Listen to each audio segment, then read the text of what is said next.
our good process. Okay. We're moving on to item F1. And that is Annie. Mr. Chairman, I'll try and help out on that. Okay. I missed all the fun last month, so let me see what damage I can do here. I did have, this was before the city council, the governing body last week, which I presented at. As you can see in the staff report that we sent back to you with an update, it was remanded back to you with, and I'll just try to simply state this, is to try and clarify why you chose, or why you believe the C2 option was the preferred option in the two that were presented. I don't think there was, I don't think there was any fault either way. It was just it would be helpful if the minutes reflected maybe some more thought. That's as best as I can put it.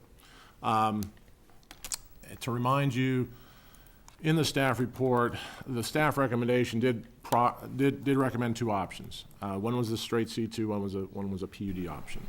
And we weren't really sure if you even knew there could be a PUD option. And so that's one of the reasons we wanted to make it known to you. We proffered that after going through the neighborhood information meetings with the neighborhood and realizing there were some lingering concerns still that we might be able to address through a PUD. And that's why we have the process. That's why we have a citizen participation process that we can go through and hear that before it gets to you, gets before your public hearing, so we don't have to do that on the fly, so to speak.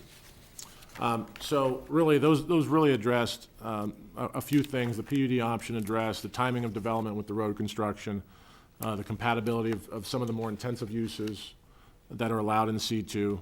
The PUD still allows almost all the C2 uses. Look and design of the building so it fits in with what's surrounding it, which is fairly low key, I guess is the best way to put it, character-wise. And so that signage and then also landscaping to make sure it blends and transitions well with the area. So those are really the issues that we thought might best be addressed in an open-ended PUD, which is what was presented as an option. So I want to make sure you understood that just going forward.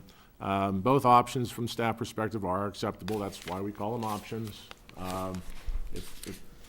If they weren't, then we wouldn't call them options. They wouldn't be before you as options. So, and yes, the PUD option would be more restrictive than the C2.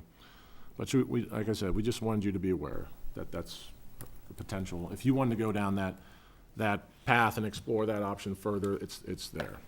But to sum up, yes, just any supporting comments you could make on why C2 is preferable would really help, I think, the governing body in their deliberations as they try and understand the case. So we thank you for your patience on this.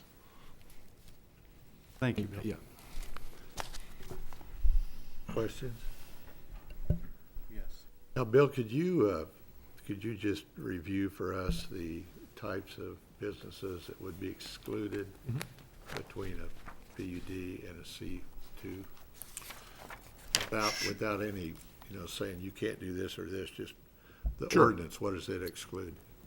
Well, specifically, for starters, we put in to limit, or in the PUD, it would exclude liquor stores.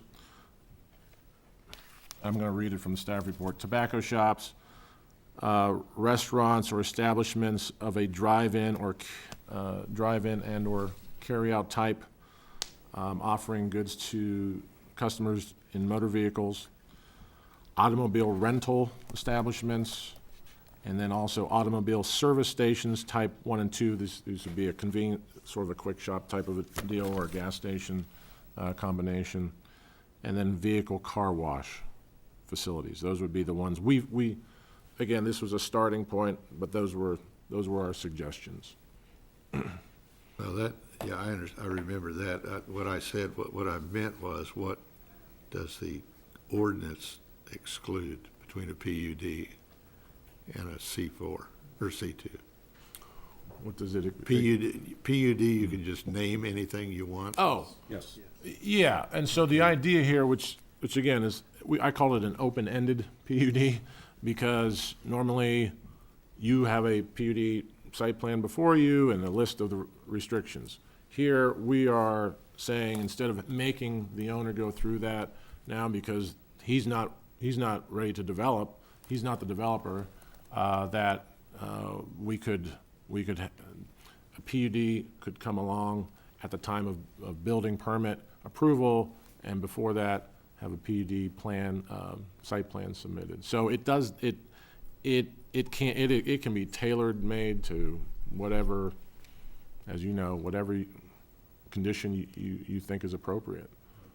That's what I wanted to get on record. Isn't it a little backwards for us to stipulate the PUD before the applicant does? I think it's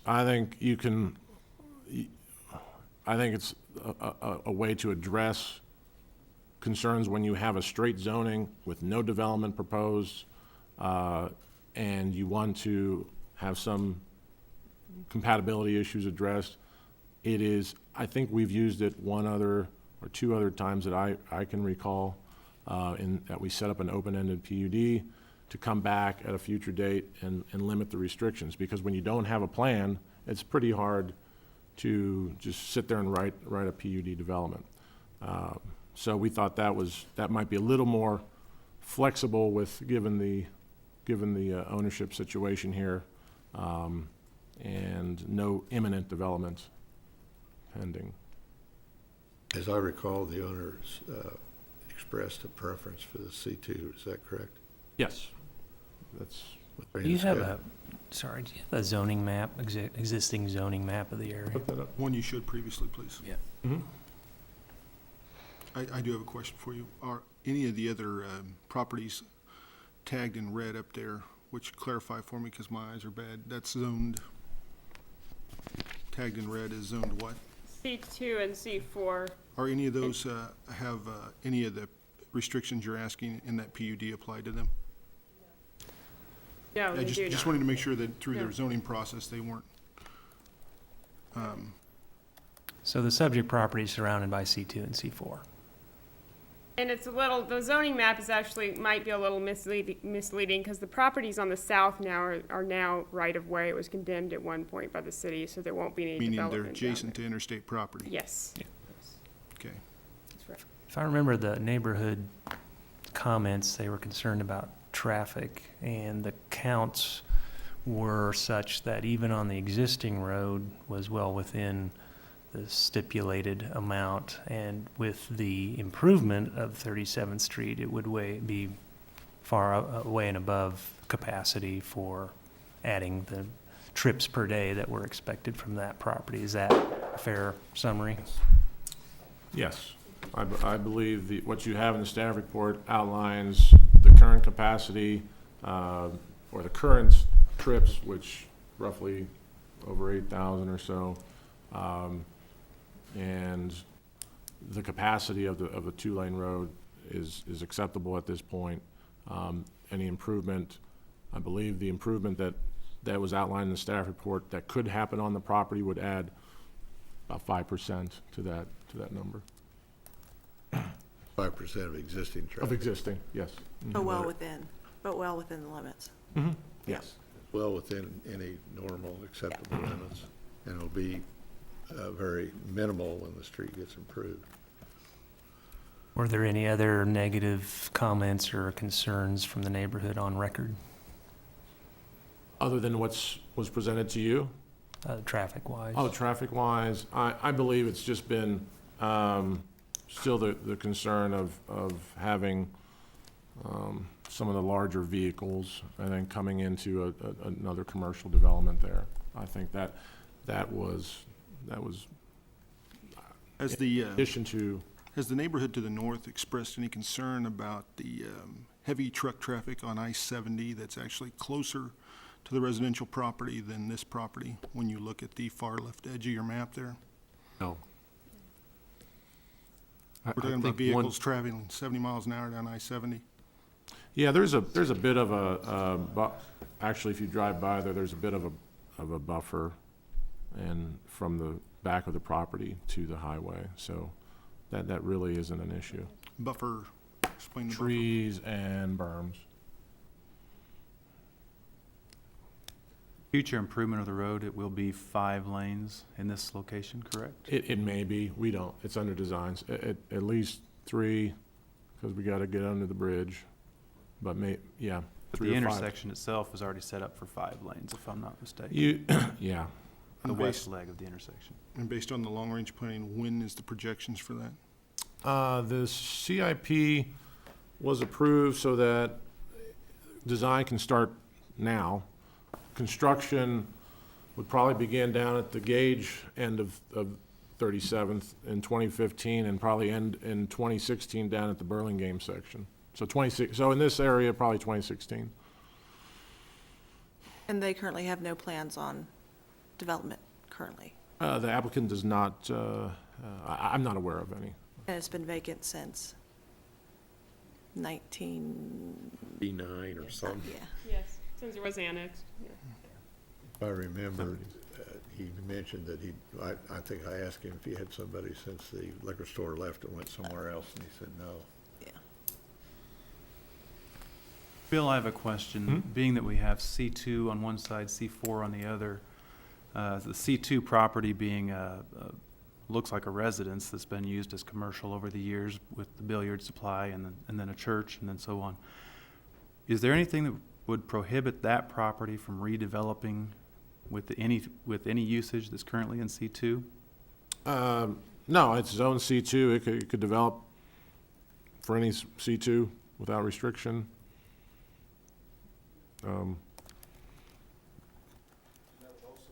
Currently developed property on the corner of Burlingame Road and 29th?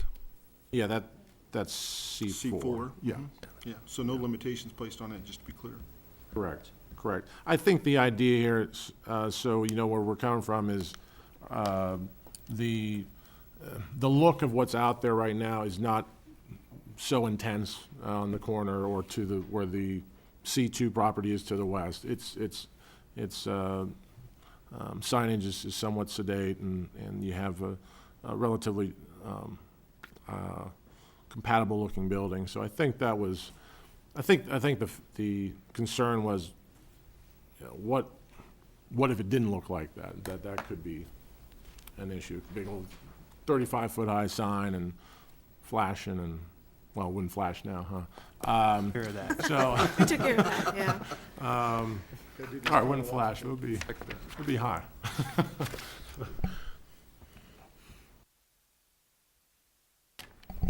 It's personally, it's difficult to look at a spot PUD in between, sandwiched between 2 properties that are already currently zoned C4 and C2. Those have no restrictions. We're looking at a 1.5 acre lot that's left. A portion of that will go towards stormwater management and quality. I believe landscape buffers would probably apply to this property as well, setbacks. You also have the water that's coming from the C4 property to the east that has to be dealt with as part of this stormwater project, or portion of the project if it was to ever develop. Right now, I believe it just runs down onto that property, so, and it's about in the middle of it. So it limits itself in a lot of ways to what you can and can't do, in my opinion. I agree. I think we've considered every issue we've addressed as far as leniency for and limitations on the traffic, what is next to it, what it's capable, and I personally see no reason to change our recommendations.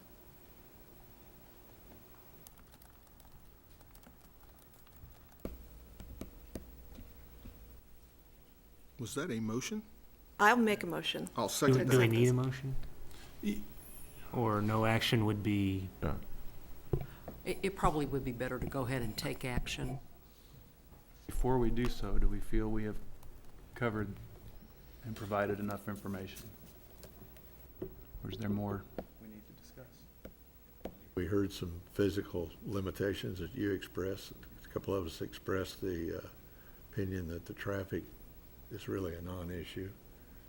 So I think we covered it in our discussion. Yes, in summary, for me, I don't know why this property should be treated any differently than its neighbors, so. Further, I have a problem with being too restrictive to people's business when everything around it is opened up, so. Sir, Mr. Jefferson, you abstained the last time. Correct. I have recused myself on this issue the whole time, so I would go ahead and abstain if there's actually going to be an action taken. I did want to clarify one thing, if we might step back. The previous zoning was, Previous zoning on Current- the property, yeah, R1? R1. Yeah. Single family. Yeah. What was the total density of units that we could put on that in R1, based on the 1.5 acres? Well, and there's some physical limitations there as well, so what, 3 parcels? Well, it's only added as one lot right now, so Right, they'd so they have- would have to split it, they'd have- or could do a okay. yeah. I guess one other comment I might make is, as far as access to the property, you're not looking at a parcel that's going to have 2 or 3 or 4 accesses to the property. It will be one, due to the limitation of distance along the frontage of the property. Therefore, you will not have the ability to have a circular drive that exits 2 locations, increasing the conflicts onto the road. So in my opinion, it, again, limits itself as far as just the characteristics of the property. Just wanted to add that. Good. You got it?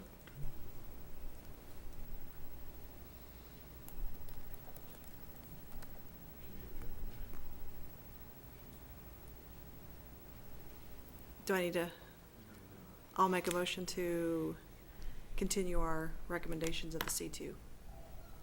And I'll second that reaffirmation. Mr. Gales. Aye. Mr. Jefferson is abstaining.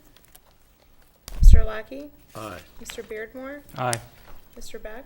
Aye. And Ms. Cuevas Stubblefield. Aye. Vote passes with 5. Thank you. I think that is our last agenda item, unless there's anything else. Seeing none, I believe we are adjourned for the evening. Thank you.